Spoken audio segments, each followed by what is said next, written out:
My fiancée texted, "I'm calling off the wedding, it's over." I replied, "Acknowledged." Then I showed her family the secret folder on her laptop. Suddenly she is desperate to reconcile. I 29 male was supposed to get married next month. T-word was. Last Tuesday while I was at work dealing with a server crash, I work IT, my phone buzzed. Text from Catherine, my fiancée of 1.5 years. "We need to talk." Actually, no, I'm done talking. The wedding is off, it's over, I'll be at my sister's. Just like that. No explanation. No discussion. After 5 years together, I texted back one word. Acknowledged. Then I went back to fixing the server. My coworker Terry asked if I was okay. Apparently I looked weirdly calm. I told him my engagement just ended via text. He nearly choked on his Red Bull. Here's what Catherine didn't know. Her laptop was still at our apartment. The one she always forgot to properly log out of. The one with the folder labeled wedding planning that I'd never looked at because, well, I trusted her. Curiosity's a funny thing when your world implodes. Inside that folder, subfolders, venue options, dress ideas, and exit strategy. Yeah, exit strategy. The folder was created 8 months ago. Inside were apartment listings, job applications to places across the country, and a spreadsheet. A spreadsheet calculating how much money she could extract from our life together. My savings that she had access to, she'd already moved $15K. Estimated value of gifts she could claim, even a column for emotional damage compensation she thought she could get from my family. But the crown jewel? Email drafts to someone named Arthur. Apparently, Arthur was her true match from some astrology app. They'd been talking for 6 months. She was planning to leave right after the wedding. Wanted the gifts, the attention, the party, then bounced to start her authentic life journey with crystal healing Arthur in Sedona.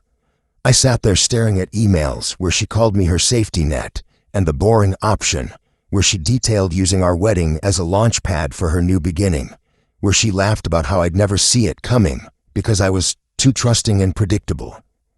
Predictable. Okay, I made copies of everything. Then I opened a beer and started making some calls. Update 1, holy cow, this blew up. To answer common questions, yes, it's real. No, I'm not okay, but I'm functioning.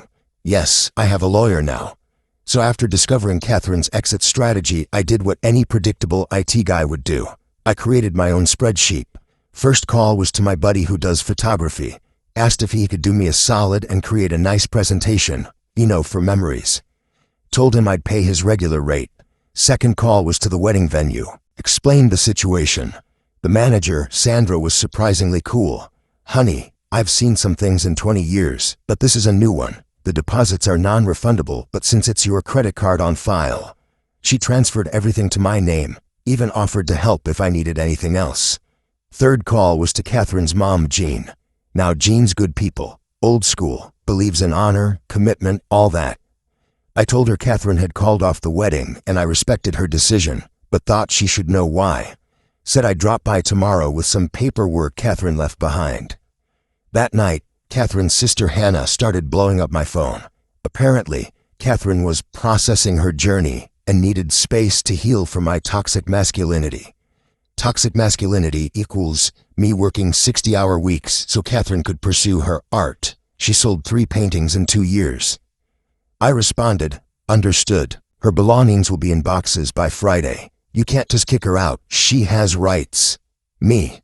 Lease is in my name. She has 30 days legally. I'm giving her till Friday, as a courtesy. Then the flying monkeys arrived. Her best friend Jacqueline called me a pathetic man-child who couldn't handle a strong woman choosing herself. Her yoga instructor demed me about my blocked chakras preventing growth. Meanwhile, I was boxing up her stuff. Found more interesting things. Receipts for jewelry she'd bought herself and told me were from admirers at work. A credit card I didn't know about, with $8K in debt. Books on how to marry rich and stay happy, and exit strategies for the modern woman. Predictable me, documented everything. Thursday morning, I met Jean at a Starbucks. Brought my laptop and my photographer friend's presentation. Jean's face went from confused to shocked to volcanic. See, Catherine had told her family I was emotionally abusive and controlling. That I was the one who wanted to postpone the wedding. That she was scared of me. The emails to Arthur painted a different picture. especially the ones where she bragged about manipulating me into paying for her car repairs while she saved for her escape fund, or where she detailed lying about working late when she was at sound healing circles with Arthur. Jean read the spreadsheet calculating gift values, read the apartment listings in Arizona, read the part where Catherine called her own mother a traditional fool who would never understand her journey. That little. Jean stopped herself. May I have copies of this? Already made you a USB drive. Jean hugged me. You're a good man. Too good for her. I'm so sorry. Not your fault, Jean. The hell it isn't. I raised her. That afternoon, the family group chat exploded. Catherine's dad, who'd already sent us $5,000 for the wedding, was particularly vocal. Her brother Sean, who'd never liked me, texted me directly. Yo, just saw the folder. What the actual hell? You need a beer? The tide was turning, but Catherine didn't know yet. She was still in Sedona with Arthur, posting Instagram stories about new beginnings and authentic living. Authentic. Right. Update 2. Catherine found out her family knows everything. The meltdown has been spectacular. Friday morning, she showed up at the apartment while I was at work. According to my doorbell camera, she tried her tea, already changed the locks, then stood there for 10 minutes calling someone. Based on the arm gestures, it wasn't a calm conversation. Then she saw the boxes, all her stuff, neatly packed and labeled, sitting by the door with a note. As requested, best wishes on your journey, your safety net. She kicked the boxes. Classy. 1:47 she calls me. I don't answer. 1:50 am. Texts start rolling in. We need to talk. This is all a misunderstanding. I was going through something. Arthur means nothing. Ouch for Arthur. You can't show people my private files. That's illegal. I'll sue. Please, I'm sorry. Pick up the phone. You're ruining my life. 2:15 p.m. Her mom calls me. She's hysterical. Arthur apparently saw her exit strategy too. Sean sent it to him. He dumped her and blocked her. Something about negative energy and trust issues. She's trying to come home, but her dad won't let her in the house. Arthur, the enlightened soul guru, didn't want someone who'd scam their fiancée. Shocking. 3 p.m. Hannah texts, you're a complete jerk. She's having a breakdown. Me, acknowledged. Catherine's dad calls. Son, I've wired the $5,000 back to my account. That was supposed to be for your wedding, not her con game. Also, found out she told us you were making her quit her job after the wedding. That true? No, sir. I encouraged her art career. Paid for her studio space. Figures. You need anything. You call me. 6 p.m. Jacqueline, the best friend, texts. Okay, I just saw everything. What the hell? Is this real? She told me you were abusive. Posted on Facebook by Catherine. Going through the hardest time of my life. Sometimes the people you trust most betray you in the worst ways. Starting over with nothing but the clothes on my back. If anyone has a couch I can crash on. Betrayed, starting over, needs support. The comments were brutal. Turns out when you plan to scam your wedding guests, they take it personally. But the best part, my phone rings. Unknown number. Hello, is this, safety net? Dude sounded nervous. Who's this? I'm Ryan. I matched with Catherine on Hinge like 3 months ago. She said she was single and we've been talking, but I just saw some stuff on Facebook. 3 months ago. Ryan, my dude, let me tell you a story. Final update. It's been a week since everything exploded. Time for the finale, I guess. After talking to Ryan, poor kid's 24, and thought he'd found the one, I discovered Catherine had profiles on 3 dating apps. All listed as single. All started 6 months ago. Arthur wasn't even her only backup plan. She had a whole roster. Ryan, some investment banker named Chase, and a guy called Moon Whisper. I can't make this up. I forwarded everything to her family.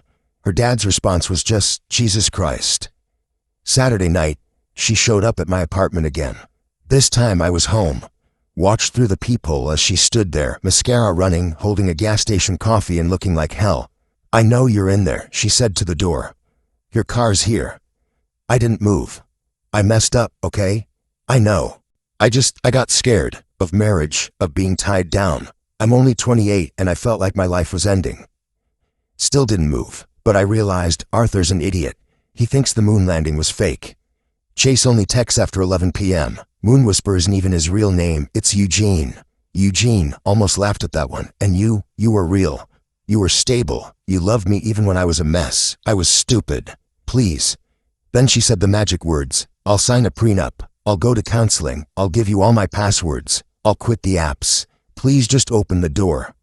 I opened the door. Catherine, her face lit up. Oh, thank God, your Uber's here.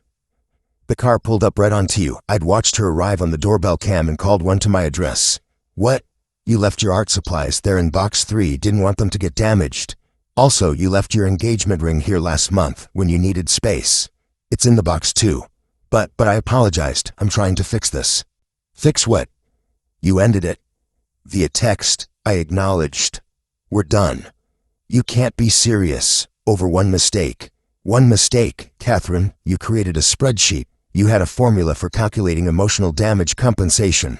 You called me boring in emails to your astrology boyfriend. That's not a mistake. That's a business plan. Everyone deserves a second chance. Sure.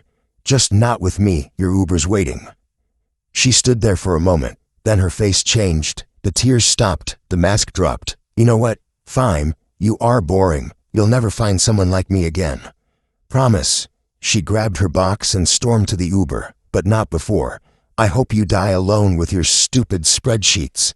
Better than dying broke with a cheater. The Uber drove off. Haven't heard from her since. Her family still checks on me. Sean and I are actually going to a game next week. Jean sends me recipes because apparently I'm too skinny. Her dad offered me a job at his company. I'm considering it. The wedding venue gave me a full credit, using it to throw a dodge-to-bullet party next month. Open bar, good food, and no astrology boyfriends allowed. My buddy's bringing his camera to document people actually having fun. Catherine's Instagram is now private, but Jacqueline, who apologized profusely, tells me she's couch surfing and trying to become a life coach for women in transition. Her first post, how to know when to leave your toxic relationship. The irony's not lost on me. As for me, I'm good, better than good.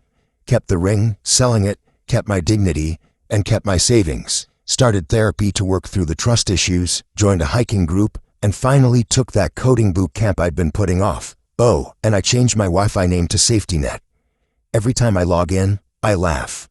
To everyone who's been through similar stuff, you're not alone. Sometimes the trash takes itself out. Sometimes you have to help it along. Either way, better to find out before the wedding than after. And to anyone who thinks I was too harsh, she literally had a spreadsheet calculating how to rob me. I gave her boxes and an Uber. I think I was pretty reasonable. Peace out, Reddit.